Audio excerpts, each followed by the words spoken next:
So hello everyone, welcome to the quick MCQ series. मेरा नाम सौरभ है और आप सबके सामने इनकम टैक्स का एक क्वेश्चन लेके आया हूँ। तो question is based on minimum alternate tax. तो आप सबको बताना है, due to increase in number of zero tax paying companies, MAT was introduce by the finance act. कौन सा ईयर में यहाँ पे इंट्रोड्यूस किया गया था? सो फाइनेंस एक्ट 1987 में यहाँ पे इंट्रोड्यूस किया गया था। MAT was introduce by the finance act 1987। अगर हम बात करते हैं बेसिक प्रोविजन ऑफ मैट की, तो ये कंसेप्ट ऑफ मैट बोलता है कि जो tax liability of company will be higher of the following. जो कंपनीज होती हैं उनकी tax liability whichever is higher वाला ये होगा। तो 2 पॉइंट यहाँ पे दिए गए हैं। तो टैक्स लाइबिलिटी ऑफ कंपनी जो हम एक नॉर्मल प्रोविजन से कंप्यूट करेंगे, इनकम टैक्स का लॉ लगा के नॉर्मल प्रोविजन से यहाँ पे हम टैक्स लाइबिलिटी निकालेंगे।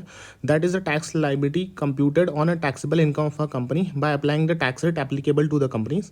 सो tax computed in above manner can be termed as a normal tax liability. तो अगर normal provision of income tax जब हम लगाते हैं तो यहाँ पे नॉर्मल टैक्स लाइबिलिटी आता है। और सेकेंड वाला पॉइंट बोलता है कि tax computer eight the rate 15% पे हम टैक्स निकालेंगे, प्लस सरचार्ज जोड़ देंगे, सेस जोड़ देंगे। और वो 15% टैक्स हम किस पे लगाते हैं? बुक प्रॉफिट पे लगाते हैं। Manner of computation book profit discuss किया गया है, इस इनकम टैक्स वाले ही उसमें डिस्कस किया गया है। अब जो टैक्स कंप्यूट किया जाता है by applying 15% plus surcharge and cess as applicable on book profit, इसे मैट बोला जाता है। इसे मिनिमम अल्टरनेट टैक्स बोला जाता है। अब जो मिनिमम अल्टरनेट टैक्स होता है उसे लेवी किया जाता है एट द रेट ऑफ 9%। 9% किस केस में? अगर कंपनी जो है वो यूनिट है of an international financial service centre. Unit of international financial service centre है तो वहाँ पे 9% का टैक्स लगेगा। जो डिराइव कर रहा है अपना इनकम सोनली इन कन्वर्टेबल फॉरेन एक्सचेंज, उसको पैसा कहाँ से आ रहा है? सोनली कन्वर्टेबल फॉरेन एक्सचेंज से आ रहा है। तो इलस्ट्रेशन एक ले लेते हैं। तो समझो फॉर एग्जाम्पल कि जो टैक्सेबल इनकम हम E minerals private limited, SM minerals private limited का जो टैक्सेबल इनकम है computed as a normal provision of income tax के हिसाब से उसका 8,40,000 रुपये उसका इनकम आ रहा है।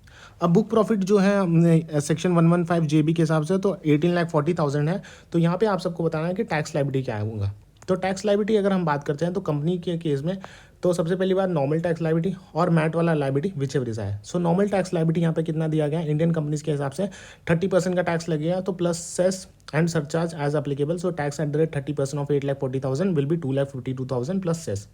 अब बुक प्रॉफिट निकाल देंगे। बुक प्रॉफिट तो हमें पता था 18,40,000। अब उसमें बुक प्रॉफिट में हम मैट लगाएंगे तो मैट कितना आएगा? MAT is at the rate 15%। 15% of 18,40,000 will be 2,76,000। तो यहाँ पे विच एवर इज हायर वाला कंसेप्ट आएगा। सो टैक्स लाइबिलिटी कितना होगा? Tax liability will be 2,76,000 plus cess as applicable being higher the normal tax liability.